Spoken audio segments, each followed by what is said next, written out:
কখনোই কোনো ছেলেই তার চেয়ে সফল, স্ট্রং, ইন্ডিপেন্ডেন্ট একটা মেয়েকে তার জীবনসঙ্গী হিসেবে নিতে পারে না। এই কথাটা খুবই প্রচলিত, এই কথাটা ঠিক না। একটা ছেলে অবশ্যই নিতে পারে।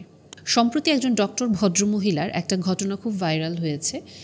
পরকীয়া, ওখান থেকে ডিভোর্স এবং হাজব্যান্ডকে মামলা দেয়া।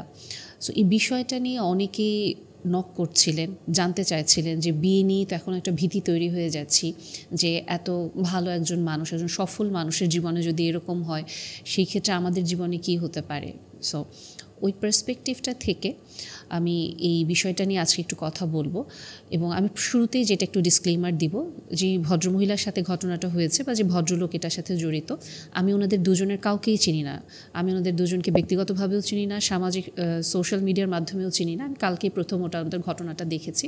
কাজে যেহেতু আমি ওনাদেরকে চিনি না, স্বাভাবিকভাবে ওনাদের ঘটনার মানে ব্যক্তিগত পর্যায়ে আমি আমার কোনো মন্তব্য বা মতামত দেব না। এটা অলওয়েজ আমি মেনটেন করি, এটা আমার এথিক্স। কিন্তু ওনাদের এই ঘটনাটা অ্যানালাইসিস করে যে ভয়টা তৈরি হচ্ছে বা যে রিয়াকশনটা তৈরি হচ্ছে বা যে পরিস্থিতি বা যে মতামতগুলো আসছে, ওটাকে আমরা কিছু পার্সপেক্টিভ নিয়ে আসবো এবং এটাকে আমরা মূলত অনেকগুলো পার্সপেক্টিভ আনবো, কিন্তু মূল 5টা বিষয় নিয়ে আমি একটু আজকে হাইলাইট করে কথা বলার চেষ্টা করব। প্রথম যে জিনিসটা, পরকীয়া। আমি সব সময়ের মতো এবারও বলবো, পরকীয়া একটা ক্রাইম। এটা পুরাপুরি জাতীয় পর্যায়ের একটা ক্রাইম। এটা আমি কখনোই বলবো না যে খুব ছোট একটা ভুল। কেন বলবো না? কারণ পরকীয়া মানেই একটা মানুষ তার যে পারিবারিক কাঠামোটা ব্যক্তিগতভাবে সে ওটা ফার্স্টে ভাঙলো এবং ওটার সাথে পরিবারে যে মানুষগুলো যুক্ত থাকে তাদের জীবনে একটা বিপর্যস্ততা তৈরি হলো এবং আশেপাশে যে মানুষগুলো থাকে সামাজিক মাধ্যমেও বা সামাজিক তার পরিবেশেও তারাও কিন্তু ক্ষতিগ্রস্ত হয়। কাজেই প্রথমে এটা ব্যক্তিগত পারিবারিক, তারপরে এটা সামাজিক, এবং সামাজিক বিপর্যয়ের পরে আস্তে আস্তে ওটা যখন একটা ভীতি বা একটা পার্সপেক্টিভ হিসেবে তৈরি হয়, তখন পুরো একটা দেশের কাঠামোগত জায়গাতেও কিন্তু আঘাত হানে। এবং এই বিষয়গুলো নিয়ে আমি অনেক ভিডিও করেছি। কাজে প্রথম যে বক্তব্যটা ওটাই যে পরকীয়া সবসময়ই ক্রাইম। এটা যদি আমরা জাস্টিফাই করতে চাই যে না এই কারণে করেছেন, ওই কারণে করেছেন, কারণ বিভিন্ন কিছু থাকতে পারে এবং একটু পরে আমি ওগুলো নিয়ে আসলেও কথা বলবো। কিন্তু সবার আগে একটা জিনিস সত্যি কথা, যে এটা একটা ভুল, এটা একটা অন্যায়। যদি এটা আমরা অনুভব করি তখন অবশ্যই আমাদের সিনসিয়ারলি রিপেন্ট করা উচিত, রিগ্রেট করে ফেরত আসা উচিত। আমাদের অবশ্যই যে মানুষটার প্রতি আমরা অন্যায় করেছি তার কাছে আমাদের একটা সরি হলেও বলা উচিত। Sorry is not enough, but still অনেক সময় হয়তো কিছু কথোপকথন বা একটা সম্পর্কে একটা প্রপার ক্লোজার দেওয়া উচিত। এবং এখানে আরও যে জিনিসটা, যে অনেক সময় আমরা পরকীয়া করতে যাই ঠিক আছে, কিন্তু আমরা না ম্যানিপুলেশন করা স্টার্ট করে দিই পার্টনারকে। আমাদের ভেতরে ওই সাহসটা থাকে না বলার যে এখন আসলে তোমার সাথে আমার আর যাচ্ছে না। কাজে আপনি যদি পরকীয়াও করে থাকেন এবং ভিডিওটা শুনছেন, আপনাকে আমি যে জিনিসটা বলবো যে অ্যাটলিস্ট আপনি যে মানুষটার সাথে আছেন স্ত্রী হিসেবে বা স্বামী হিসেবে, আপনার যদি এখন আসলেই তাকে আর ভালো না লাগে, আপনি তাকে আস্তে করে জিনিসটা জানিয়ে দিন এবং তার কাছ থেকে চলে আসুন। কিন্তু তার ভেতরে লো সেলফ এস্টিম ক্রিয়েট করা, তার ভেতরে একটা নিজের সেলফ ডাউট ক্রিয়েট করা, এটা আপনার উচিত না। তখন না আপনি জুলুমকারী হিসেবে চলে আসছেন এবং একটা সময় টুডে অর টুমরো আপনার অন্যায়টা বের হয়ে আসবেই। এবং আমাদের অনেকের আরেকটা টেন্ডেন্সি থাকে, আমি একই সাথে পরকীয়াও করবো, আবার একই সাথে আমার যিনি মেইন লাইফ পার্টনার আমি ওনাকেও ধরে রাখবো। আপনি এই কাজটাও করতে পারেন না। আপনি যখন এই কাজটা করবেন আপনি তখন 2টা মানুষের সাথে একসাথে জুলুম করছেন। কাজেই আপনার উচিত হবে আপনার ভেতরে ওই সাহসটা যেন থাকা, আপনার ওই মেরুদণ্ড যেন থাকে, যে আপনি যেই মানুষটাকে আপনার স্ত্রী হিসেবে রাখছেন বা স্বামী হিসেবে রেখে আবার পাশাপাশি আরেকটা মানুষকে ভালোবাসার প্রতিশ্রুতি দিচ্ছেন, অ্যাটলিস্ট কারো প্রতি তো আপনি অনেস্ট থাকেন, কারো প্রতি তো আপনার একটা ব্যক্তিত্ব থাকুক, আপনার মেরুদণ্ড আপনি দেখাতে পারেন। এই গাটস যেন আপনার থাকে। সো অনেক সময়ই যারা পরকীয়া করেন নিজেদের চোখে আমাদের নিজেদেরকে ভালো রাখার জন্য আমরা বিভিন্ন যুক্তি নিয়ে আসি, যে না আমি তখন স্লিপ করেছি, আমার পার্টনারের এই ভুল ছিল, ওই ভুল ছিল। ঠিক আছে, অনেকের অনেক ভুল থাকতে পারে, বাট আপনি কি অনেস্ট? আপনার কি মেরুদণ্ডটা ছিল? আপনার কি এখনও মেরুদণ্ড আছে? সো এই পার্টটাতে আপনার অ্যাকচুয়ালি ফোকাস করা উচিত। আর আপনি যদি এটা বলতে চান আমার না এটা একটা অ্যাডিকশন, আমি তো এখান থেকে বের হতে পারি না, আমি এটা কী করব, অনেকেই এই অজুহাতটা দেন। হ্যাঁ অবশ্যই এটার পিছনে বিভিন্ন কারণ থাকে, কিন্তু যেটা অন্যায় ওটা থেকে দূরে থাকতে রাখতেই হবে। এবং আপনার যদি অ্যাডিকশান হয় এটা, আপনি মেন্টাল হেলথ প্রফেশনালদের সাহায্য নেন। আপনি সেটা যদি নিজে একজন মেন্টাল হেলথ প্রফেশনাল হন, তারপরেও আপনি সাহায্য নেন। কারণ আমাদের প্রত্যেকেই, আমরা মানুষ, আমাদের প্রত্যেকেরই একটা না একটা ফ্ল থাকবে, লিমিটেশন থাকবে। সো আমরা অন্য কারো কাছে সাহায্য চাইতেই পারি, যে আপনার মানে প্রফেশনালিটি মেনটেন করবেন এবং যে আসলেই আপনার গোপনীয়তা রক্ষা করবেন, আপনি এমন কারো কাছ থেকে সাহায্য নিন। কিন্তু অবশ্যই আপনি যদি মনে করেন এটা আপনার অ্যাডিকশন, আপনার সাহায্য নেওয়া উচিত। আপনার স্টেপ আপনার নিতে হবে, আপনার সেলফ অ্যাকাউন্টেবিলিটি এখানে প্র্যাকটিস করতে হবে।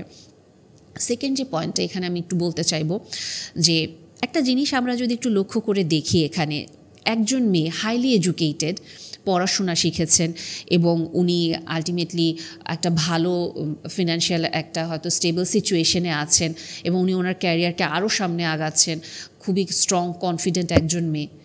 ওই মানুষও কি সাফার করতে পারে, সেটা মেয়ে বা ছেলে যেই হোক না কেন? এটা আবারও আমি এটা সব সময়ই বলি যে দেখুন, আপনি শুধুমাত্র যদি এডুকেটেড হন, আপনি খুবই কনফিডেন্ট এনাফ হন, তাহলেই কি আপনি পুরো সব ভালনারেবিলিটি থেকে মুক্তি পেয়ে যাবেন? না, আপনি পুরো ভালনারেবিলিটি থেকে মুক্তি পাবেন না। আপনার পায়ের নিচের মাটি শক্ত করা বলতে কখনোই শুধু আপনাকে ফিনান্সিয়ালি স্টেবল হওয়া বা খুব এডুকেটেড হওয়া বোঝায় না। অসম্ভব এডুকেটেড মানুষও মানসিক অত্যাচারের শিকার হন, শারীরিক অত্যাচারের শিকার হন এবং অহরহ এই কেসগুলো দেখি। সেটা নারী পুরুষ নির্বিশেষে হন, ছেলেদেরটা অত প্রকাশ পায় না, মেয়েদেরটা প্রকাশ পায়। তাও মেয়েদেরটা কিন্তু হাইলি এডুকেটেড বা খুব মানে যে আর্থিকভাবে খুবই সলভেন্ট, তাদেরটাও অত আসতে চায় না, কারণ মান সম্মানের ভয়ে তারা লুকিয়ে রাখেন। কিন্তু একটা মানুষের মানসিক মুক্তি তখনই হবে যখন সে একটা খুব রিচ, একটা ভালো সারাউন্ডিংসের ভিতরে থাকবে, যখন সে একটা স্ট্রং সাপোর্ট সিস্টেম পাবে, যখন তার জীবনের অভিজ্ঞতা থাকবে, সে যখন আসলে মুক্ত চিন্তা করতে পারে। তারপরেও খেয়াল করে দেখেন, আপনার অনেক থিওরিটিক্যাল জ্ঞান আছে, আপনি অনেক বই পড়েছেন নার্সিসিজম নিয়ে, ম্যানিপুলেশন নিয়ে, সব কিছু নিয়ে, বাট যখন আপনার সাথে এই ম্যানিপুলেশনটা হবে, যখন আপনার সামনে আপনার খুব কাছের মানুষ আপনাকে নার্সিসিস্ট একটা ট্রেট শো করা স্টার্ট করবে বা ওই রকমভাবে বিহেভ করবে বা আপনাকে ইনসিকিউর অ্যাটাচমেন্টের ভিতরে নিয়ে যাবে, আপনি কিন্তু বুঝতে পারবেন না। কেন বুঝতে পারবেন না? কারণ আপনার ইমোশনাল অ্যাটাচমেন্ট আপনাকে অনেক সময় বুঝতে দিবেন, আপনাকে আটকে রাখবে, বাট সামহাও আপনার গাট ফিলিং বলতে থাকবে যে দেয়ার ইজ সামথিং রং, কিছু একটা হচ্ছে, বাট আমি নিতে পারছি না, আমার সাফোকেশন হচ্ছে। কাজে এখানে দুইটা পয়েন্ট দেখেন চলে আসছে, যে আপনি খুব স্ট্রং ইন্ডিপেন্ডেন্ট হওয়ার জন্য আপনার শুধু এডুকেশন দরকার এমন না, আপনাকে এডুকেশনের পাশাপাশি আপনার সারাউন্ডিংস অনেক স্ট্রং রাখতে হবে, যাদের সাথে আপনার গাট ফিলিংসে যখন মনে হবে যে কোনো কিছু একটা অ্যাবনর্মাল হচ্ছে, আমি যেন প্রপার একটা ওপেন ডিসকাশন করতে পারি, যে আমাকে কোনো বায়াসড ওপিনিয়ন দিবে না, না আমার পার্টনারের পক্ষে দিবেন না আমার পক্ষে দিবেন, নিউট্রাল একটা ওপিনিয়ন দিতে পারবেন, এরকম একজনের সাথে আমার ডিসকাস করা উচিত। এবং এটাও আসলে আমাদের জেনে রাখা উচিত, থিওরিটিক্যাল যে জ্ঞানটা আমাদের থাকে, এটা প্র্যাকটিক্যাল অ্যাপ্লিকেশনে কাজে লাগে না। অনেক সময় জানা সত্ত্বেও আমরা সাফার করে ফেলি এবং এটা অ্যাবসলিউটলি ওকে। কেন? তুমি তো জানো, তারপরেও তুমি কেন সাফার করলা, তুমি কেন বের হয়ে আসতে পারলা না? এরপরে থার্ড পয়েন্টটা আসতেছে, যখন আসলে কেউ এরকম সাফার করলো, তারপরে সে যখন বুঝতে পারলো এবং সে এখান থেকে বের হওয়ার জন্য চেষ্টা করলো এবং সে হয়তো হেল্প সিক করছে বা সে হয়তো কাউকে এটা বলছে, যেমন পাবলিকলি যদি এই ঘটনাগুলো বলা হয়, তখন যে জিনিসটা হয়, অনেক ক্ষেত্রে আমরা সিম্প্যাথি শো করি যে হ্যাঁ আসলে প্রবলেম। আরেকটা যেটা আমরা আসলে জানি না কীভাবে রেসপন্স করতে হয়, কিভাবে একজন মানুষ যখন তার কষ্টের কথা আমাদের সাথে শেয়ার করেন, আমরা বেসিকলি ওটার উত্তরটা দিতে পারি না। আমরা অনেক সময় ভিকটিম ব্লেমিং স্টার্ট করে দিই, আবার অনেক সময় যে জিনিসটা হয়, আমরা দুই পক্ষের কোনো কথা শুনি না, আমরা জাস্ট এক পক্ষের কথা শুনি, এক পক্ষের একটা দুইটা ইনসিডেন্ট শুনে আমরা খুব জাজমেন্টাল হয়ে খুব মানে ইম্পালসিভ কমেন্ট করে বসি বা ইম্পালসিভলি আমরা আমাদের ডিসিশনগুলো জানিয়ে দিই। যখন আপনাকে কেউ তার ভালনারেবিলিটির কথা বলছেন, সবার আগে আপনার উচিত সিম্পলি আপনার কান এবং আপনার কাঁধ তাকে অফার করা। তাকে ওই সময়ই আপনার ভুল ধরে দেওয়ার কোনো দরকার নাই, ওই সময় হ্যাঁ আপনি ঠিক, আপনি যা করছেন ভালো করেছেন এটা বলারও দরকার নেই।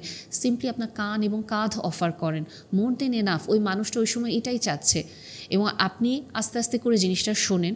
ছেলে এবং মেয়ে নির্বিশেষে তাদের এক্সপেকটেশন আলাদা থাকে।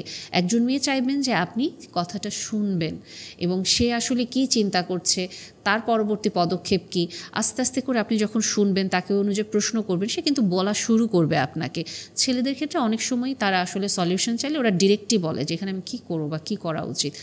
এবং অবশ্যই আপনার যদি যেই মানুষটা আপনাকে তার কষ্টের কথা শেয়ার করছে আপনি তার সাথে একমত না হন, আপনি ধীরে ধীরে উনি যখন স্টেবল হবেন তখন আপনি আপনার মতামত দেন। আর যদি আপনি আসলেই মনে করেন যে না, আমি তো আসলে এই ঘটনাটা সম্পর্কে পুরো জানি না, আমার এখানে কোনো মতামত দেওয়া উচিত হবে না, তাহলে দয়া করে আপনি কোনো মতামত দিয়েন না।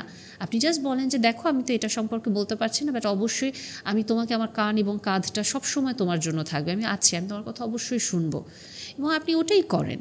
বাট যেই জিনিসটা কুইক রেসপন্ড করতে গিয়ে রিয়্যাক্ট করে বসেন না, সিনারিওটাকে খুব বেশি হজবরল করে ফেলেন না, আপনার নিজের ইনসিকিউরিটিটা খুব বেশি স্ট্রং করে ফেলেন না যে আপনার নিজের ভিতরে কোনো কষ্ট আছে এবং যিনি বলছেন তার সাথে আপনার কষ্টটা মিলে গিয়েছে এবং আপনি ঠাস করে তার সাথে ওটা মিলে একটা ওপিনিয়ন দিয়ে দিলেন, এবং আপনি জানেনও না যে আসলে সিনারিওটা বলছে তার কতটুকু রেসপন্সিবিলিটি, পিছনের ঘটনাগুলো কেমন।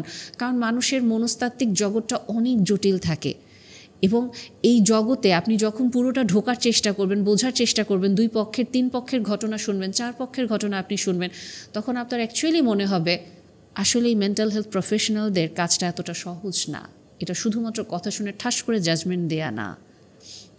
এবং এরপরে যে পয়েন্টটা খুব ইম্পর্টেন্ট একটা পয়েন্ট আমি যেটা বলতে চাইবো, যে আপনারা যদি আমাদের সমাজের সিনারিওটা একটু খেয়াল করে দেখেন, আমাদের সমাজে পুরুষরা অন্যায় করলে আসলেই তার বিপক্ষে যখন একজন সাহসী মেয়ে থাকেন, যার ওই সাপোর্টটা থাকে, যে সে মানসিক দিক থেকেও সাপোর্ট পাচ্ছে, আর্থিক দিক থেকে সাপোর্ট পাচ্ছে, পরিবেশগত দিক থেকে সাপোর্ট পাচ্ছে, পুরুষটাকে আসলেই একটা শাস্তি বা তার উপযুক্ত শিক্ষা দেয়া যায়। কিন্তু পুরুষটার সাথে যে মেয়েটা জড়িত থাকে, পরকীয়া তো আসলে একজনকে দিয়ে হয় না, আরেকজনকে লাগে সাথে, তার ফলাফলটা কী হয়? শুধুমাত্র সামাজিক হিউমিলিয়েশন, বাট এটা তো একটা ক্রাইম। শুধুমাত্র সামাজিকভাবে হিউমিলিয়েশন হলেই এনাফ। যেই মেয়েটাকে একজন স্ত্রী বা একজন হাজব্যান্ড যখন আরেকজন হাজব্যান্ডকে বলেন যে আমার সংসারটা ভেঙে যাচ্ছে, আপনি সরে যান, বা আমার বাচ্চাগুলো কষ্ট পাবে, আপনি সরে যান, এর পরেও যখন তারা সরতে চায় না, তারা ওই সেলফিশ বিহেভিয়ারটা শো করে যে আমি সরে গেলে আমি তো ভালো থাকবো না, সে জাস্ট নিজেকে নিয়ে চিন্তা করে, এবং সে চিন্তা করে না সে একটা ম্যারিড পার্সনের সাথে একটা সম্পর্কে আছে। এবং সেই ক্ষেত্রে ছেলেদেরকে শাস্তি দেওয়া যায়, আমরা এটা এই ঘটনাটা থেকে শিখলাম। বাট মেয়েরা তাহলে প্রিভিলেজড, এবং আমাদের কি মনে হয় না তাহলে কিছু দুষ্ট মেয়ে আসলেই এই প্রিভিলেজটা এভেইল করা স্টার্ট করবে? কারণ কয়টা মেয়ে আপনারা বলতে পারবেন যে আপনারা দিন শেষে কষ্ট পেয়েছেন, আপনারা হ্যারাসড হয়েছেন, আপনারা আসলেই অন্যায় শিকার হয়েছেন, কিন্তু এত স্ট্রং একটা স্টেপ নিতে পেরেছেন? আপনারা কতজন ওই মানসিক শক্তিটা পান? কতজন আপনারা ওই চারপাশের শক্তিটা পান? এবং আমি এরকম অসংখ্য মেয়ের, অসংখ্য আপুদের গল্প আমি বলতে পারবো, যারা কিনা ঠিক এরকম পরকীয়ার সিনারিওতে হাজব্যান্ডের কাছ থেকে তো কষ্ট পাচ্ছেনই, এবং হাজব্যান্ড যেই অপর পক্ষের একজন মেয়ের সাথে সম্পর্ক জড়িয়েছেন, ওই মেয়ের কাছ থেকেও কষ্ট পাচ্ছেন। এবং আমি এরকম আরও অনেক গল্প বলতে পারবো যেখানে হাজব্যান্ড প্রাণপণ নিজেকে ধরে রাখার চেষ্টা করছেন এবং উনি আসলেই কোনো দিকে মাথা দিচ্ছেন না, কিন্তু ওনারই সারাউন্ডিংসে একজন বা দুইজন কন্টিনিউয়াসলি তাকে ম্যানিপুলেট করার ট্রাই করে যাচ্ছে, তার ওয়াইফকে অ্যাকচুয়ালি ট্রিগার করার ট্রাই করে যাচ্ছে, তাদের সংসার ভাগার চেষ্টা করে যাচ্ছে, সিডিউস করার চেষ্টা করে যাচ্ছে। এই জিনিসগুলো হয়, অহরহ হয়। এই যে আমি বললাম যে সামাজিকভাবে মেয়েরা যে আসলে প্রিভিলেজড, এবং এই কথাটাও কিন্তু আমি সব সময় বলতে থাকি যে বেশিরভাগ ক্ষেত্রে মেয়েরা অন্যায় করলেও পার পেয়ে যায়, এবং তারা কখনোই আসলে তাদের জবাবদিহিতার কাঠগড়ায় দাঁড় হয় না।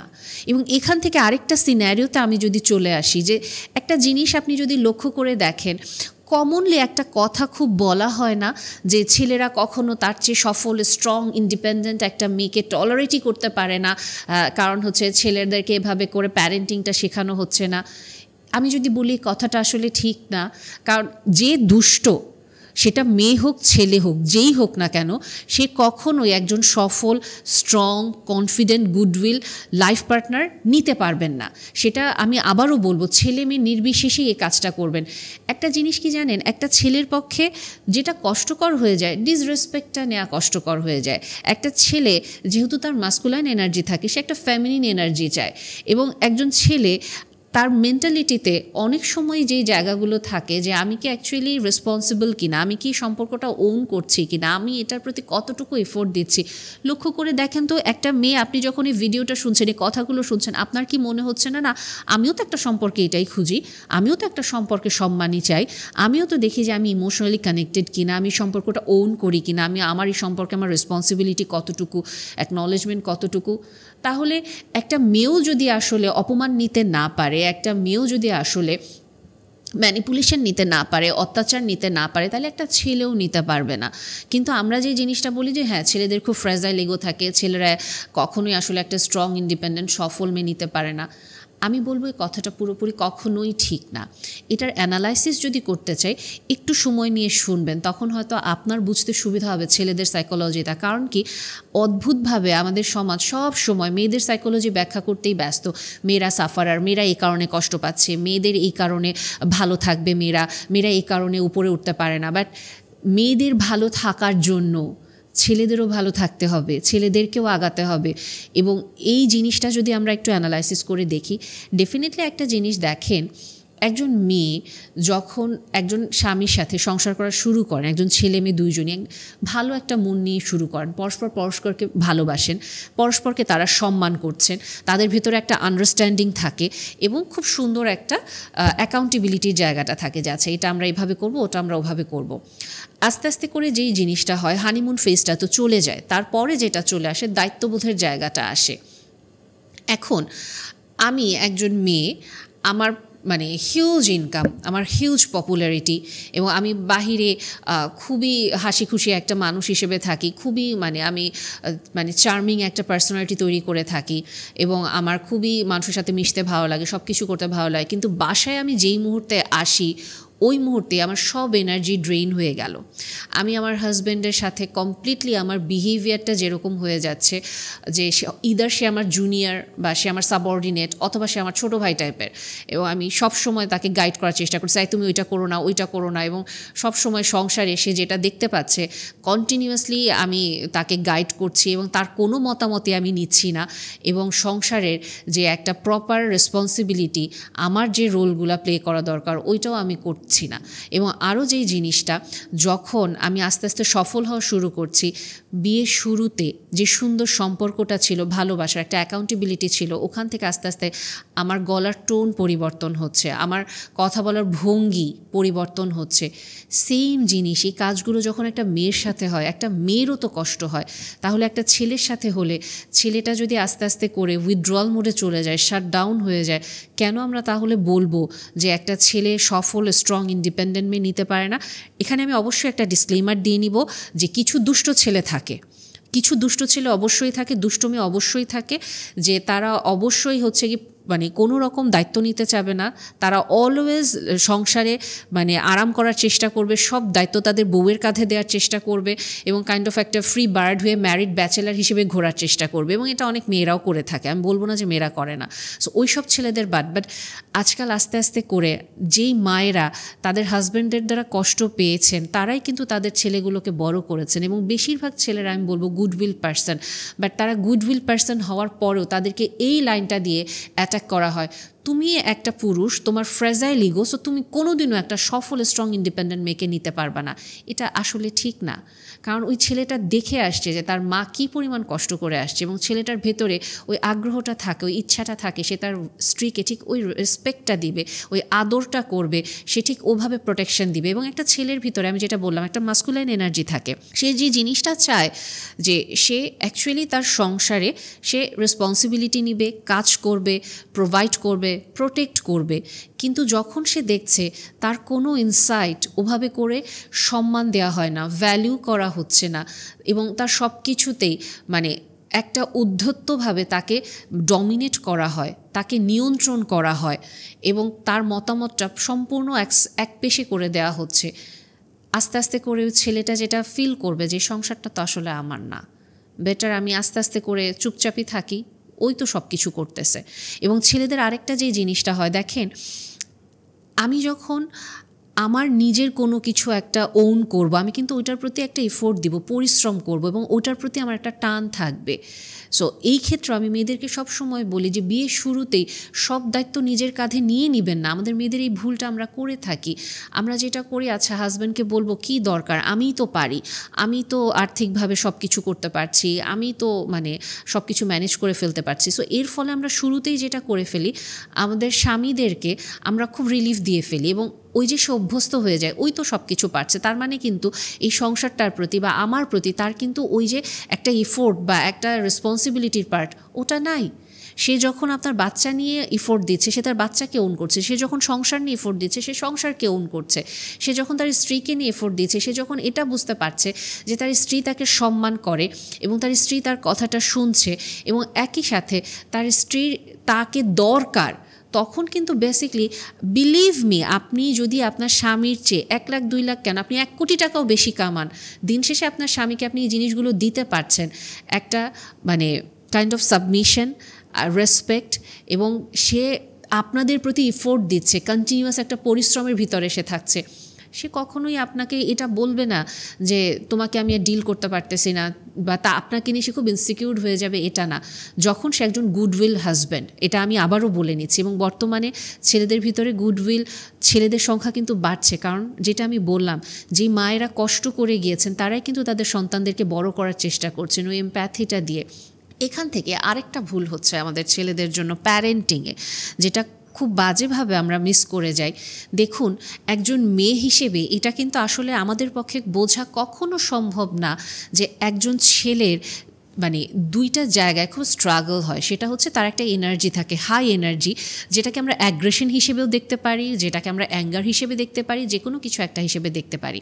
সো এখন যখন একটা ছেলের ওই যে এনার্জিটা সে অ্যাগ্রেশন বা অ্যাঙ্গার হিসেবে দেখছেন, আবার আরেকটা যেটা পার্ট থাকে তার নিজের লাস্ট বা তার নিজের যে একটা নিড, বায়োলজিক্যাল নিড, বা আমি এটাকে আমরা যদি বলি সেক্সুয়াল নিড বা ফ্যান্টাসির ওই জায়গাটা, এই দুইটাই একটা ছেলের অসম্ভব স্ট্রং থাকে, যেটা কিনা মা হিসেবে একজন মেয়ের বোঝাটা টাফ থাকে। কারণ আমি একজন মেয়ে হিসেবে এটা কখনো ফিল করব না, বা এটা আমি কখনো জানি না। আমি যদি আমার সাইকোলজিক্যাল যে এক্সপার্টিস এটা যদি আমি ছেড়ে দিই, যে না আমি অ্যাকচুয়ালি হিউম্যান সাইকোলজি নিয়ে পড়িনি, সাইকিয়াট্রির পার্টটা আমি জানি না, সো আমি এটা কখনোই বুঝতে পারবো না যে একটা ছেলের মনোজাগতিক মানে পরিবর্তনগুলো কি আসে বয়সের সাথে সাথে, তার মনস্তাত্ত্বিক দ্বন্দ্বগুলো কি হতে পারে, এটা আমরা কখনোই বুঝবো না।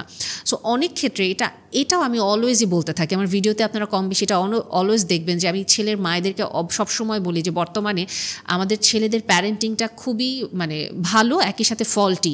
কারণ আমরা যেহেতু ছেলেদের এই কোর মনস্তাত্ত্বিক দ্বন্দ্বগুলো জানি না, আমরা যেটা করছি ছেলেদের ফেমিনাইজেশন করে ফেলছি, মানে পজিটিভ ম্যাসকুলিনিটিটা ওদেরকে আমরা শেখাচ্ছি না, ওদেরকে আমরা জাস্ট বোঝাচ্ছি যে মেয়েদেরকে কীভাবে সম্মান করবা, কিভাবে ঘরের কাজগুলা করবা, বা কিভাবে তুমি মানে একটা সুন্দর ইকুয়াল একটা সোসাইটিতে থাকবা।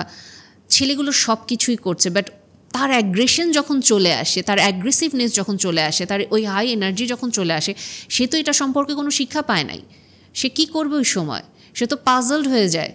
এবং ওই ক্রাইসিস মোমেন্টে অনেক ক্ষেত্রে ছেলেরা মানে ভুল সিদ্ধান্ত নিয়ে ফেলে এবং ভুল কাজ করে ফেলে। এবং আরেকটা যেটা যে নিজের যে সেক্সুয়াল ফ্যান্টাসিটা বা তার যে বায়োলজিক্যাল নিড ওই পার্টটাতেও সে যখন চলে যায়, ওটা নিয়েও সে ওরকম কোনো প্রপার নলেজ নেই, অলওয়েজ সে ওটাকে হাইড করে রেখে আসছে। মেয়েদেরকে তো সম্মান করতে হবে, বা মেয়েদের এই জিনিসটা করা উচিত হবে না, আমার মাকে আমি কষ্ট করতে দেখে আসছি, বাট আমার নিজের ভেতরে তো এটা আমি ফিল করতেছি, তার মানে আমি কি নার্সিসিস্ট, তার মানে আমার কি কোনো সমস্যা আছে, তার মানে আমি অ্যাকচুয়ালি ম্যানিপুলেটর, আমি কি আসলে খারাপ মানুষ। But he is a goodwill person, সে একজন ভালো ছেলে, সে সব কিছু ভালো করতে চায়, বাট স্টিল তার ভেতরের ওই দুইটা পার্ট নিয়ে তো তাকে কখনো একজন মা বলেন নাই। এবং বাবারা তো আসলে প্যারেন্টিংয়ে কাইন্ড অফ অ্যাবসেন্টই থাকেন। কয়জন বাবা আসলে একজন ছেলের হাত ধরে বলে যে বাবা তোমার ফিউচার লাইফে তুমি এগুলো ফেস করবা, এটা বলে না। সো তখনও যেটা করে ছেলেরা ভুল সিদ্ধান্ত নিয়ে ফেলে, পাটা হটকে দেয়, এবং তারা ওই ভুল কাজটা করার পরে একটা সময় তারা রিগ্রেট করে। এবং দিন শেষে দিনের বেলাতে সবাই আমরা আসলে ভালো কাজগুলোকে সাধুবাদ জানাই যে হ্যাঁ এটা ঠিক, এটা ঠিক, এটা ঠিক, এবং রাত্রেবেলা যে কাজগুলোকে আমরা আসলে নিষেধ বলছি ওগুলোই করতে থাকি। সো এখানে আসলে আমরা যদি পরকীয়ার ওই পার্টটা ধরি, পরকীয়ার পার্টটাতেও লাস্টে আমি যদি একটু বলি যে এখানে পরকীয়ার পার্টটা তো অনেক বেশি আমাদের সোসাইটিতে অবাধ কিছু জায়গা আমরা খোলা রেখে দিয়েছি, যেখানে কিনা পরকীয়াটা খুব ইজি হয়ে যায়। আমাদের আমি যদি বলি পর্নোগ্রাফির সাইটগুলো খুব অ্যাভেলেবল, আমাদের মোরাল কম্পাস কোনো রকমভাবে ঠিক নেই, আমরা সব সময় খুব ফ্রি উইলের চর্চা করতে থাকি, মন যা চায় তাই আমরা করব, কোনো রেসপন্সিবিলিটি বা অ্যাকাউন্টেবিলিটি আমরা নিতে চাই না। আমাদের প্যারেন্টিংয়ের এই পার্টগুলো খুবই ফল্টি। এবং আরও যে জিনিসটা, আমরা ছেলে মেয়ে উভয় পক্ষই নিজেদের কোনো দায়িত্ব পালন করি না ঠিক মতো। আমরা কেউই কারো দায়িত্ব পালন করি না। হয়তো এখন মেয়েরা বলতে পারেন যে না, ছেলেদের জন্য কলিজা কেটে দিলেও তারা মানে স্বীকার করে না, তারা নিতে চায় না। হ্যাঁ, আমি তো বলেছি ব্যাডউইল হাজব্যান্ড থাকবেই, দুষ্ট ছেলেরা থাকবেই।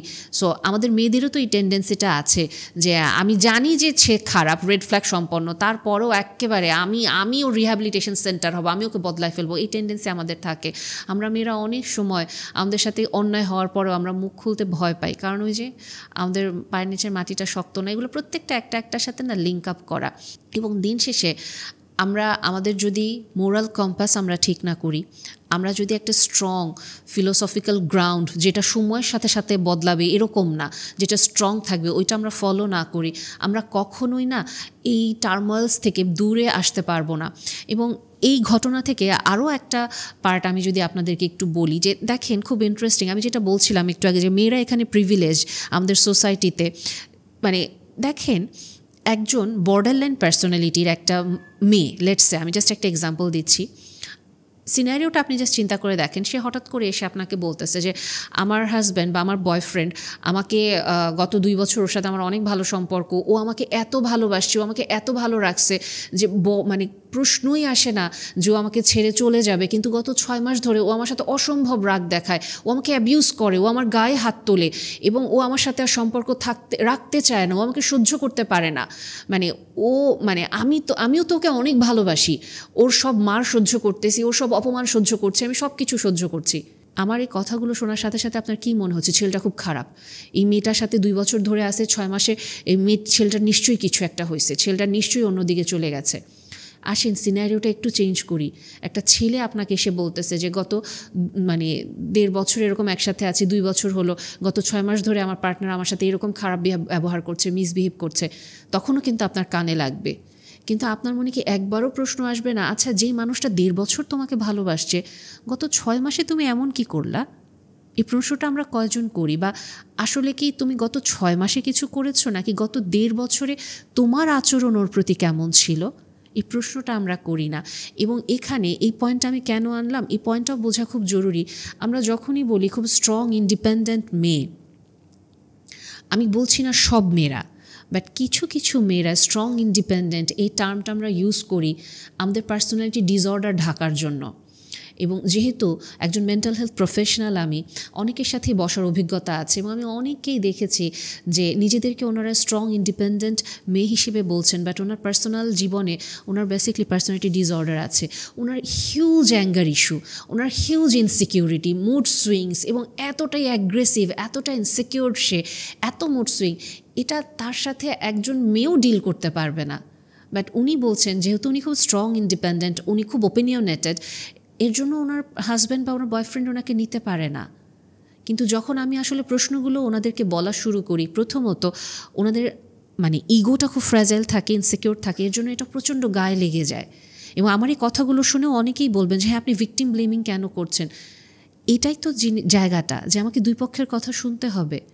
এবং যখন আমরা আসলে প্রিভিলেজ মেয়েরা এই সুযোগটা নিয়ে নিচ্ছি ভিকটিম রোল প্লে করার, এইটা তো প্রবলেমেটিক।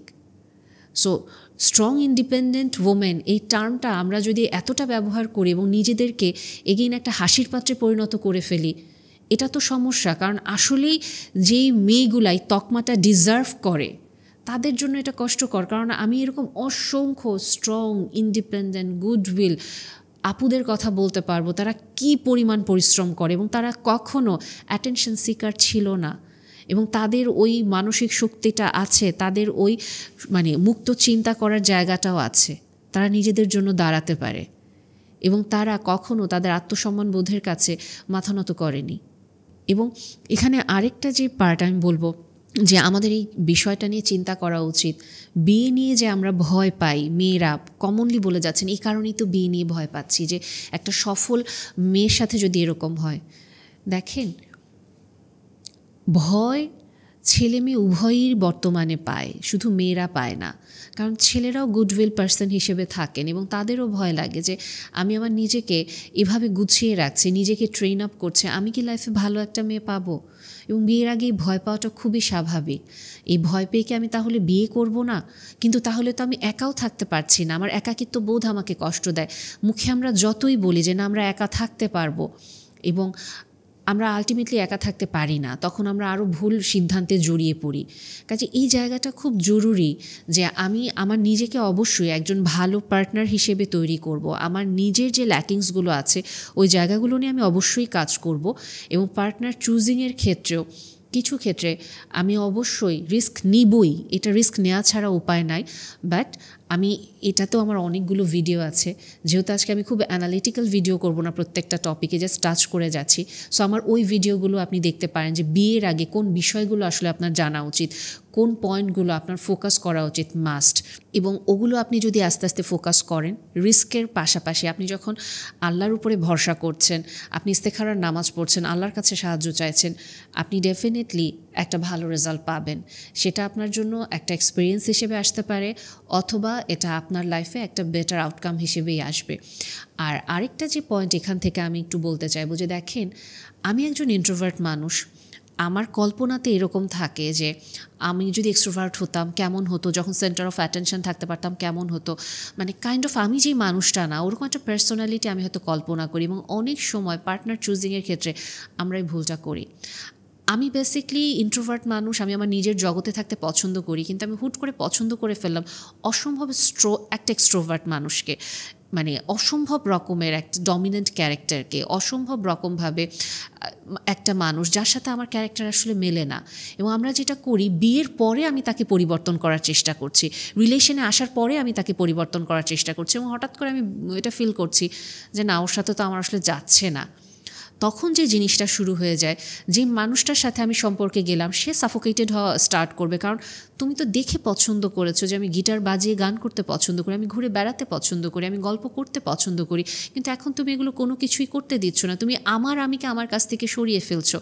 সো তার মানে কি, আপনি আসলে যেরকম মানুষ, আপনার উচিত আপনার পার্টনার চুজিংয়ের ক্ষেত্রে ওই সেম অ্যালাইনমেন্টটা মেনটেন করা, কারণ আপনার এনার্জির সাথেও তো আসলে ম্যাচ করতে হবে। কিন্তু আপনি আসলে যেই ক্যারেক্টার নিতেই পারছেন না, জাস্ট ফ্যান্টাসির বশে উইমজিক্যালি আপনি একটা সম্পর্কে চলে যাচ্ছেন, এটা তো আপনাকে ভালো রাখবে না।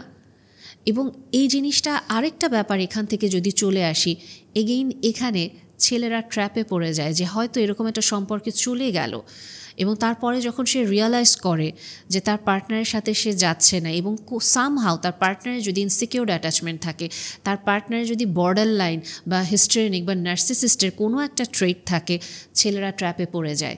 মেয়েরা এখানে কিছু ক্ষেত্রে ট্র্যাপে পড়ে না, মেয়েরা বের হয়ে আসতে পারে। ছেলেরা কিভাবে ট্র্যাপে পড়ে, কারণ একটা ছেলে যখন সম্পর্ক থেকে বের হতে চাইবে, সাথে সাথে তাকে ব্যাকল্যাশ নিতে হবে যে তুমি তাহলে বিয়ে কেন করলা, তুমি তাহলে কেন আমার সাথে সম্পর্কে জড়ালা, কারণ আমাদের সমাজ ছেলেদের কথা শুনতে প্রস্তুত না, মেয়েদের কথা শুনতে প্রস্তুত।